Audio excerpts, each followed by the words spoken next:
Bismillahirrahmanirrahim. Assalamualaikum warahmatullahi wabarakatuh.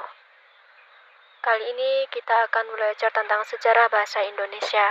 Sebelumnya perkenalkan, nama saya Intan Ambarwati, NIM 002 dari PGMI 6C6E. Apa sih yang harus diketahui dari sejarah bahasa Indonesia? Yuk belajar bareng sejarah bahasa Indonesia. Yang pertama, awal mula sejarah bahasa Indonesia, pengakuan secara yuridis.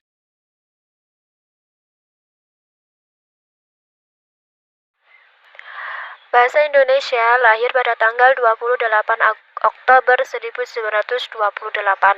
Pada saat itu, para pemuda dari berbagai pelosok Nusantara berkumpul dalam kerapatan pemuda dan berikhtiar, yaitu bertumpah darah yang satu tanah Indonesia, berbangsa yang satu bangsa Indonesia, menjunjung bahasa persatuan bahasa Indonesia. Ikrar pemuda ini dikenal dengan nama Sumpah Pemuda. Unsur yang ketiga dari Sumpah Pemuda merupakan pernyataan tekad bahwa bahasa Indonesia merupakan bahasa persatuan bangsa Indonesia. Pada tahun 1928, itulah bahasa Indonesia dikukuhkan kedudukannya sebagai bahasa nasional. Bahasa Indonesia dinyatakan kedudukannya sebagai bahasa negara pada tanggal 18 Agustus 1945. Karena pada saat itu Undang-Undang Dasar 1945 disahkan sebagai Undang-Undang Dasar Negara Republik Indonesia. Dalam Undang-Undang Dasar 1945 disebutkan bahwa bahasa negara ialah bahasa Indonesia. Bab 15 Pasal 36. Keputusan Kongres Bahasa Indonesia II tahun 1954 di Medan antara lain menyatakan bahwa bangsa Indonesia berasal dari bahasa Melayu. Kemudian, apa saja faktor pendorong bahasa Melayu menjadi bahasa Indonesia? Terdapat 3 faktor, yaitu lingua franca, praktis dan sederhana, kebutuhan politik. Yang pertama, lingua franca, yang berarti bahasa pergaulan di suatu tempat di mana terdapat penutur yang berbeda-beda. Jadi, sejak zaman Sriwijaya, bahasa Melayu ini telah digunakan sebagai bahasa perdagangan, dan pada saat itu bahasa Melayu bahasa yang dapat dipahami oleh berbagai suku yang memiliki latar belakang bahasa ibu yang berbeda-beda, sehingga bahasa Melayu cepat tersebar di Nusantara. Yang kedua, praktis dan sederhana. Dari segi strukturnya, bahasa Melayu ini berbeda dengan bahasa lain di Indonesia. Perbedaannya dapat dilihat dari cara menggunakannya. Bahasa Melayu tidak memiliki tingkat tutur. Dari kesederhanaan ini, bahasa Melayu lebih diterima dibandingkan dengan bahasa lainnya. Yang ketiga, kebutuhan politik. Karena di Indonesia terdapat berbagai macam bahasa dan untuk mengatasi perbedaan ini, maka tidak mungkin memilih salah satu bahasa yang ada di Nusantara. Memilih salah satu bahasa dikhawatirkan potensi konflik rasial yang mengakibatkan perpecahan. Oleh sebab itu, dengan memilih bahasa Melayu merupakan hal yang tepat, karena bahasa ini telah digunakan dalam perdagangan dan mudah diterima di wilayah Nusantara. Bahasa Indonesia tumbuh dan berkembang dari bahasa Melayu yang sejak zaman dulu sehingga dipergunakan sebagai bahasa berhubung. Bukan hanya di Kepulauan Nusantara, melainkan juga hampir di seluruh Asia Tenggara. Bahasa Melayu dimulai dipakai di kawasan Asia Tenggara sejak abad ke-7.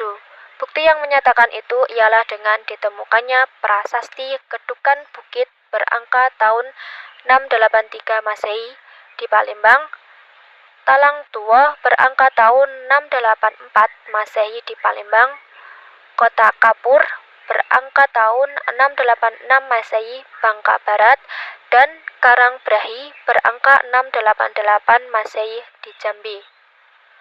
Prasasti itu bertuliskan huruf Pranagari berbahasa Melayu kuno.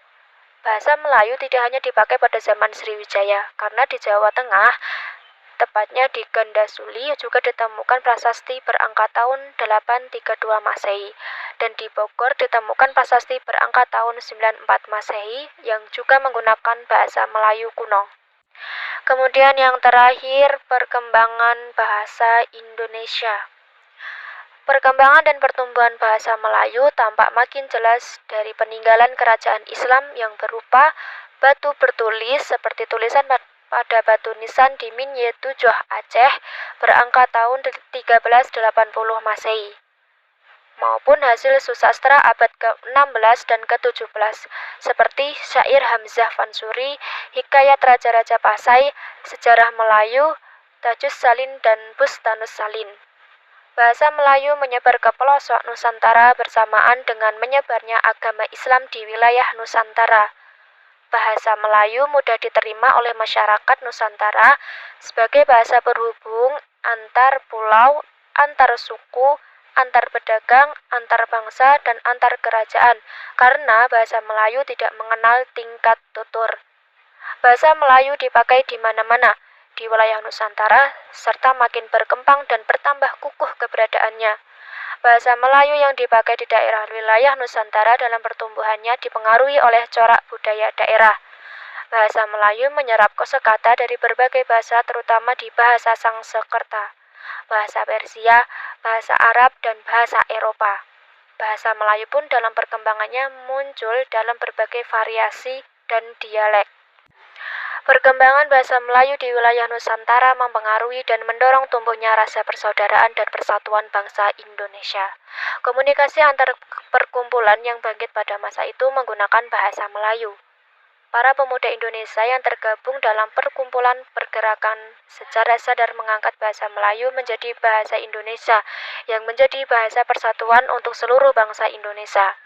Dalam Sumpah Pemuda 28 Oktober 1928.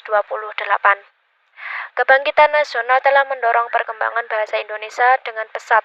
Peranan kegiatan politik, perdagangan, persurat kabaran, dan majalah sangat besar saat modernkan bahasa Indonesia. Proklamasi Kemerdekaan Republik Indonesia 17 Agustus 1945 telah mengukuhkan kedudukan dan fungsi bahasa Indonesia secara konstitusional sebagai bahasa negara. Kini, bahasa Indonesia dipakai oleh berbagai lapisan masyarakat Indonesia, baik di tingkat pusat maupun daerah. Yang terakhir, kita sebagai pemuda harus bangga dan melestarikan bahasa Indonesia. Sekian dan terima kasih, sedikit yang saya sampaikan dari sejarah bahasa Indonesia. Kurang lebihnya mohon maaf. Wassalamualaikum warahmatullahi wabarakatuh.